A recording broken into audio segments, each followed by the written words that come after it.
headlines of this hour on VTV News. Prime Minister sets December 31st, 2025 as deadline for THANH Airport completion. And private enterprises entitled to interest rate of only 4%. In our world news, EU continues military support for Ukraine.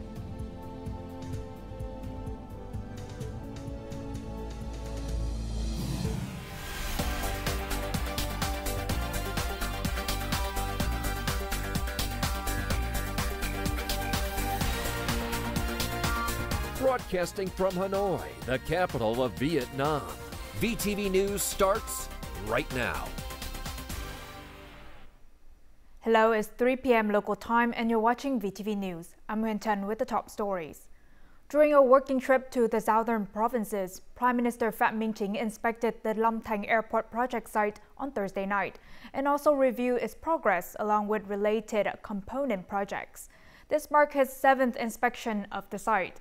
And he stressed that all stakeholders must meet the December 31st, 2025 deadline, not only for the airport project, but also for all major transport links connected to it.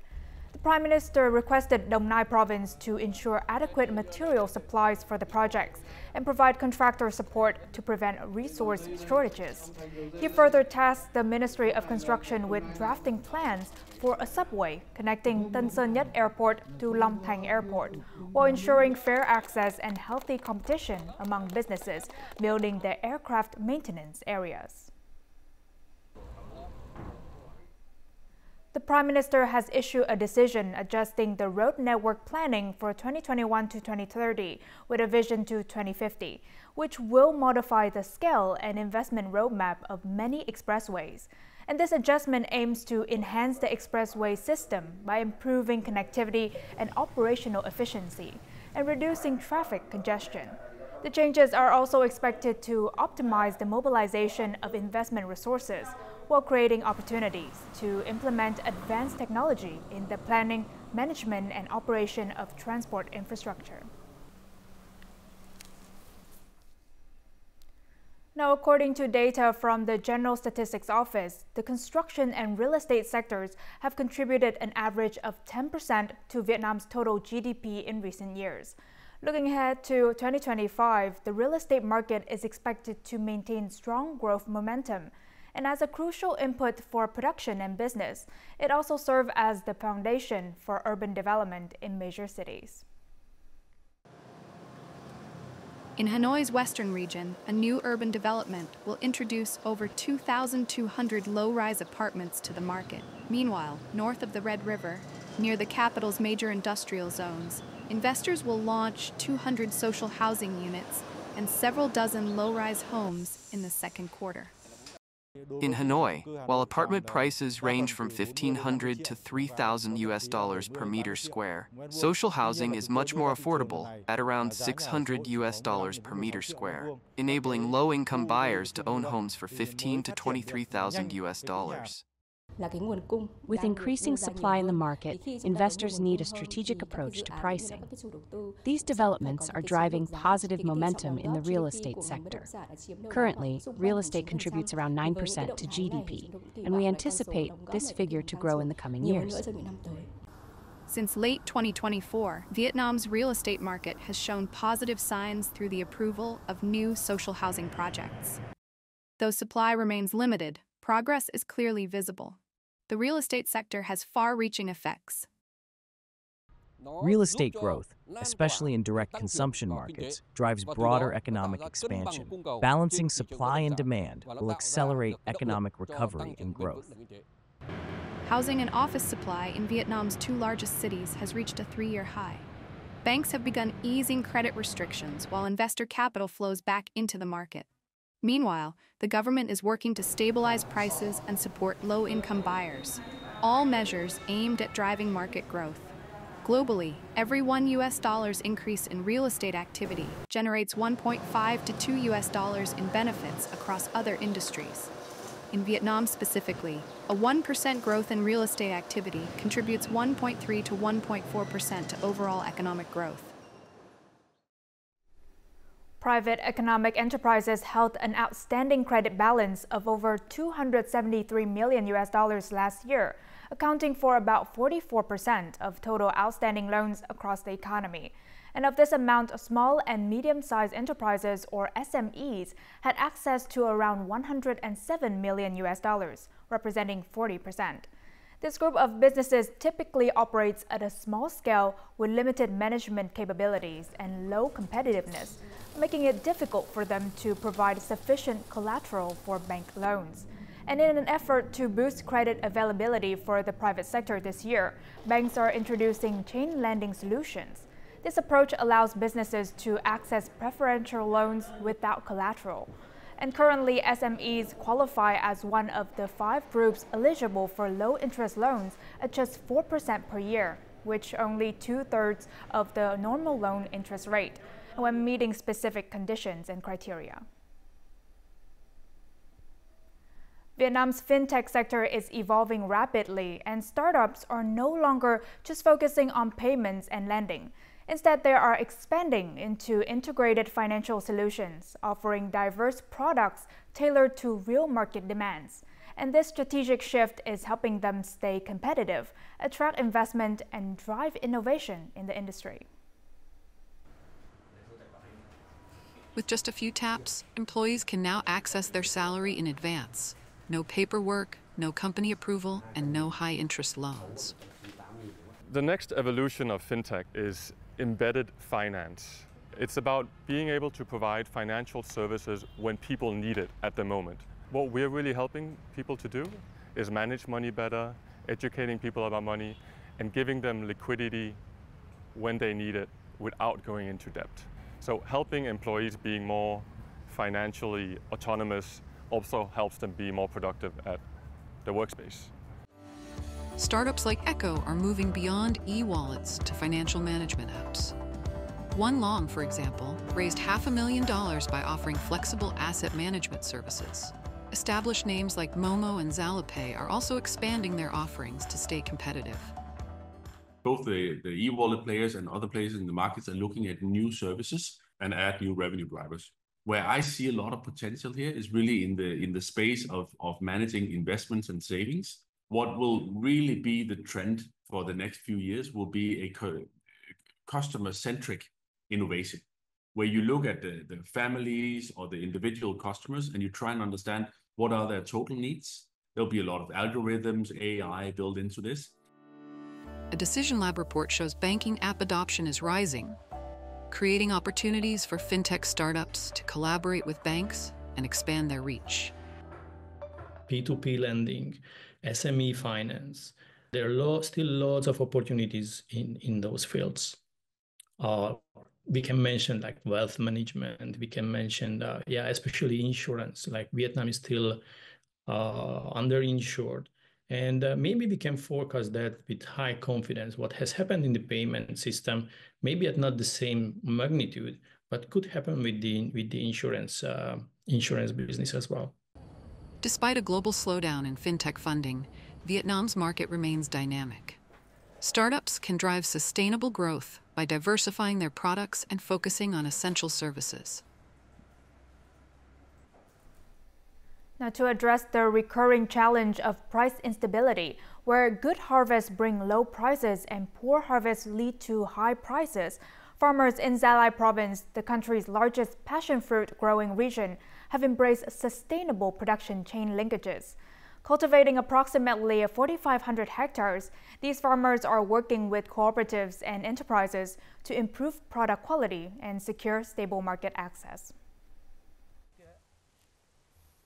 Passion fruit production has faced significant challenges due to climate change and market fluctuations, often driving prices to rock bottom. This uncertainty has discouraged many growers. However, after 2 years of participating in a sustainable production chain, this Bonar farmer has mastered organic farming techniques. As a result, his passion fruit growing area now yields high-quality produce that meets market standards. I've worked with the cooperative for 2 years. With seedling support and no pesticides, prices rose from 20 cents to $1.4 per kilogram. Like Ron, Bao is one of 100 members participating in sustainable passion fruit production with the cooperative in Mangyang District, Jialai Province. She works closely with the cooperative throughout every stage until the first harvest to ensure her produce meets quality standards. I use organic fertilizer and chicken manure pellets, avoiding chemical fertilizers. The cooperative has also formed a member group for support where we discuss any concerns. Only large, unblemished, evenly ripened fruits are selected for export. Learning from past experiences, where rapid expansion of growing areas caused oversupply and price crashes that hurt farmers, growers are now adopting organic, chemical-free methods. By building stronger relationships with cooperatives, they seek domestic and international certifications to ensure market stability and recognition. Now, before moving on to some other news, let's take a look at the foreign exchange rate for today, March 21st.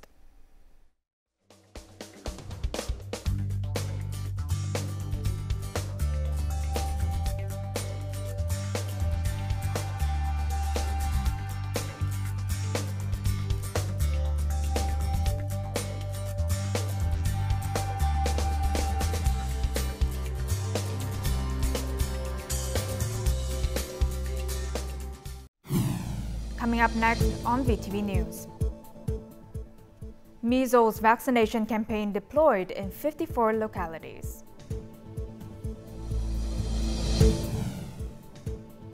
And efforts to support fishermen in IUU compliance strengthened.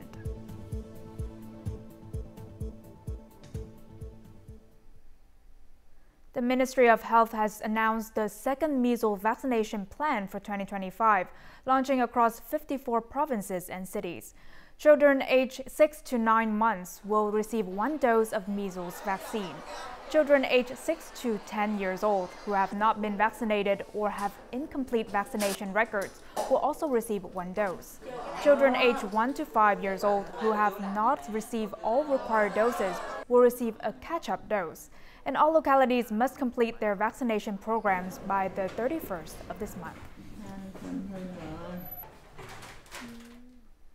Now, about 20,000 people die or become disabled each year due to delayed access to medical care or improper patient transportation, according to data provided by the Department of Medical Examination and Treatment under the Ministry of Health.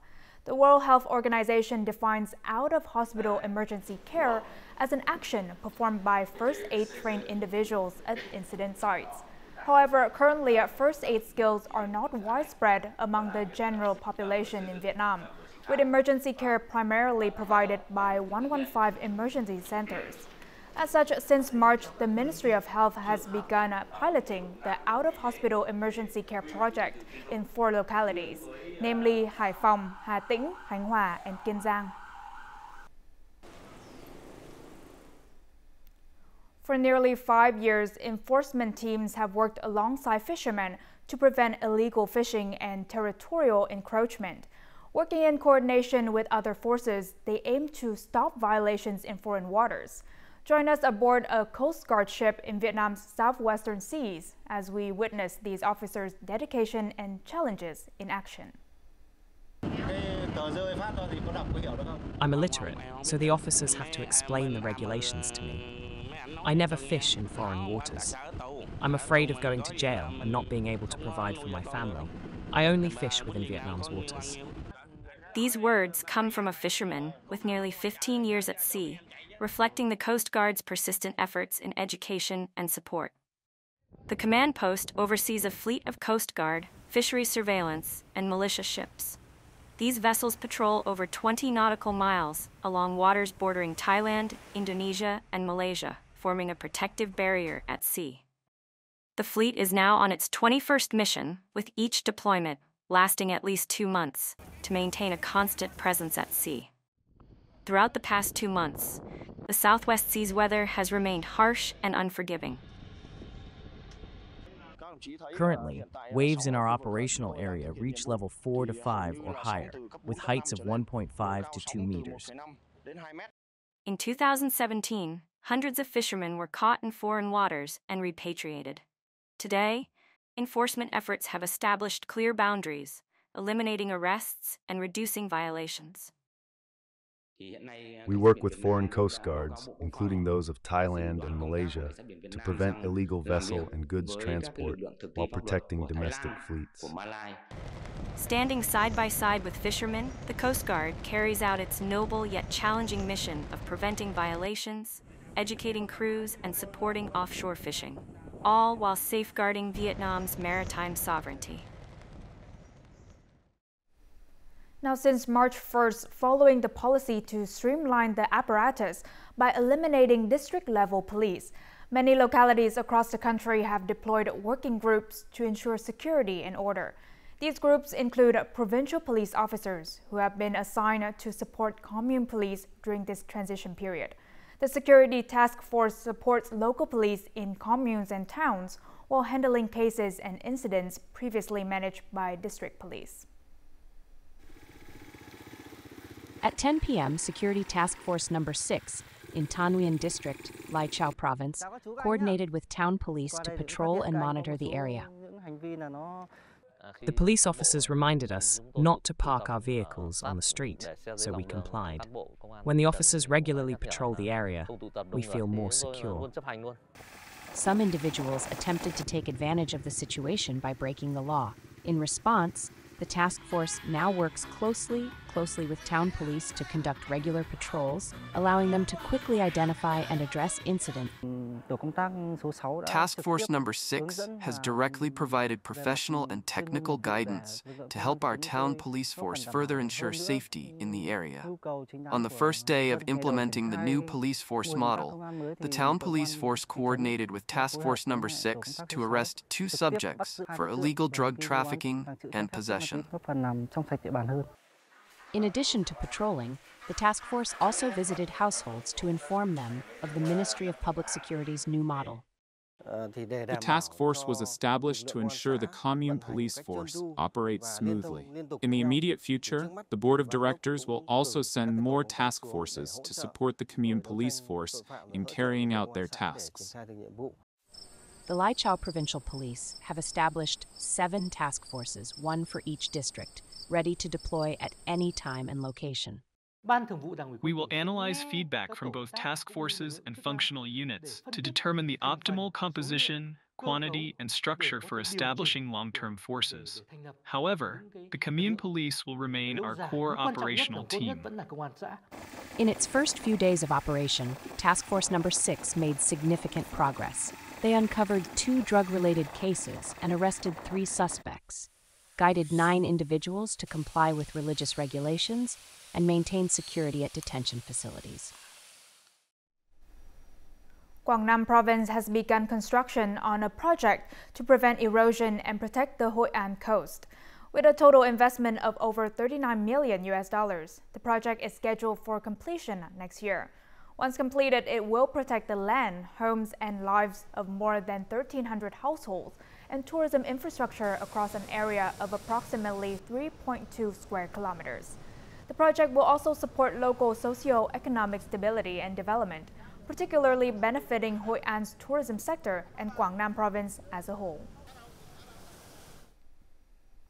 Restoring and planting new mangrove forests will limit coastal and riverbank erosion and create a rich ecosystem. And the forests provide an ideal habitat for aquatic species and sustainably maintain coastal aquaculture productivity. Just over an hour's drive from the center of Ho Chi Minh City is the immense green carpet of the Cần Giờ mangrove forest, Vietnam's first biosphere reserve recognized by UNESCO in 2000. The core and buffer zones of the Cần Giờ mangrove forest span over 34,000 hectares. Nearly 2/3 of the forest area has been replanted and fully restored, while the rest is natural forest. Cần Giờ is the fastest artificially restored mangrove forest in the world. It also ranks among the highest ranking worldwide in terms of biodiversity and species composition.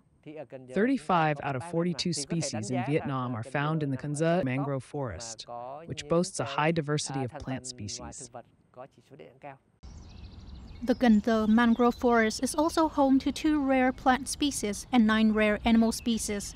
The mangrove ecosystem also benefits local people.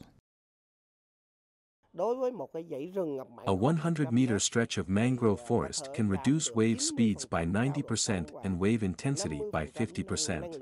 This means that the current length of the mangrove forest is a very solid green shield for Ho Chi Minh City and neighboring provinces. The District People's Committee has directed the Protective Forest Management Board to develop a plan for ecological tourism within the protective forest area. This plan focuses on building a sustainable development foundation to maintain the district's existing ecological system. Of the 160,000 hectares of mangrove forest left in Vietnam, only Cần Giờ recovered from the worst devastation and chemical toxins. Therefore, the city government and the people have put great efforts into protecting this green lung. The brocade weaving craft of the Stiang and Mnon ethnic groups in Bình Phước has been recognized as a national intangible cultural heritage by the Ministry of Culture, Sports and Tourism. Along with that, preserving and promoting the value of these traditional crafts products has become an urgent priority at all levels in Bình Phước. This is a training session for the members of the brocade weaving group in Thanh An Commune, Hoan Quan District. They all want to preserve their people's traditional craft and their pride in wearing the costumes made from their own hand-woven brocade.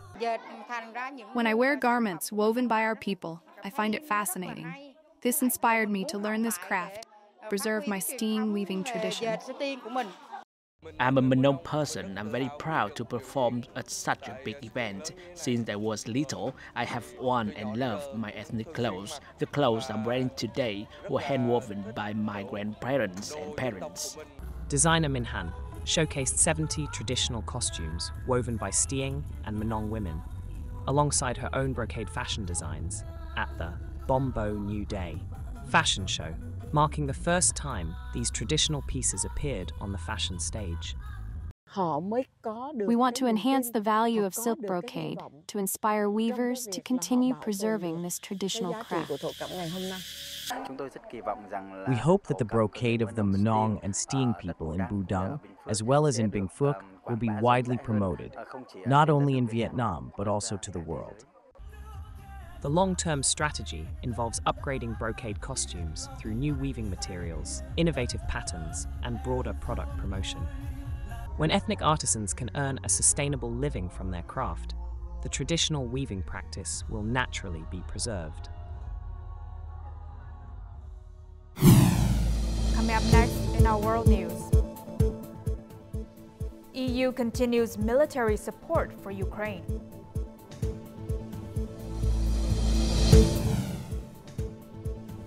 And EU delays implementing first retaliatory tariffs on US goods. Now moving on to our world news, European Union leaders are pledging continued military support for Ukraine. However, the EU will not immediately approve an aid package of at least 5 billion euros for artillery shells as called for by the Ukrainian president. Speaking after an EU summit held Thursday in Brussels, Belgium, European Council President Antonio Costa said EU countries had agreed to strengthen the bloc's military capabilities, including supporting Ukraine. The European Commission has introduced the Security Action for Europe initiative, and this is a new financial instrument worth 150 billion euros in the form of EU-backed loans to support joint defense procurement. French President Emmanuel Macron said that next week, France will host a summit of Coalition of the Willing in Paris, with the participation of Ukrainian president. The conference will finalize short-term support and security guarantees that European militaries can provide to Ukraine. The European Union will delay implementing its first set of tariffs on goods from the US until the middle of April to allow for additional time for discussions with Washington. European Commission President Ursula von der Leyen said Thursday that the tariffs would be bad for businesses on both sides. The delay in imposing retaliatory tariffs against the US is to minimize the potential negative impact on the EU economy. The EU Trade Commissioner also said that discussions with the US are continuing. the EU remains flexible in its approach to finding a solution with the US. And according to the previous plan, the EU planned to impose measures on US goods worth around 26 billion euros in 2 stages, on April 1st and April 13th. The retaliatory tariffs would target steel and aluminum products, as well as textiles, household appliances, and agricultural products. Tension in the Middle East continue to escalate as Houthi forces in Yemen and Hamas forces in Gaza launch coordinated attacks against Israel. The Houthis announced a military operation on Thursday involving supersonic ballistic missiles aimed at Israel while maintaining their naval blockade. This is the second time in 3 days that the Houthis have launched missiles at Israel. The Israel Defense Forces reported successfully intercepting a missile from Yemen before it reached Israeli airspace. And Hamas also released footages showing multiple missiles fired toward Tel Aviv. And the group said the action was retaliation for an Israeli strike in Gaza earlier this week that killed more than 500 people. And as usual, let's move on to the weather forecast.